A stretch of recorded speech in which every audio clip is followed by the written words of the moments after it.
సొంత చెల్లెల పిల్లల్నే రాళ్లుగా మార్చేసిన దేవత సమయపురం మారియమ్మన్ సప్తకన్యలకు ఇచ్చిన ఆ భయంకరమైన శాపం ఏంటో తెలుసా?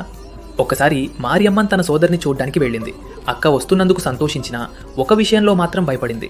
ఎందుకంటే మారియమ్మన్ చాలా ఆవేశపూరితమైన దేవత. ఆమె కళ్ళలో ఎప్పుడూ నిప్పు ఉంటుంది. కళ్ళలోని ఉగ్రానికి తన 7 పిల్లలు ఏమవుతారో అని ఆ తల్లి భయపడింది. అందుకే వారిని 7 కుండల్లో దాచిపెట్టింది. మారియమ్మన్ లోపలికి వచ్చి, చెల్లి, నా పిల్లలెక్కడా? వారిని చూడ్డానికే నేను వచ్చాను అని అడుగుతుంది. కానీ ఆమె భయంతో బయటికెళ్లారక్క అని చెల్లెలు అబద్ధం చెప్పింది. తన యోగశక్తితో నిజాన్ని గ్రహించిన మారియమ్మన్ కోపంతో, అబద్ధం చెప్పి తప్పు చేశావు. నా నుండి దేన్నైతే దాచావో అది రాయిగా మారిపోవుగాక అని శాపమిచ్చింది. కుందలు తెరిచి చూస్తే పిల్లలందరూ రాతి విగ్రహాలుగా మారిపోయారు.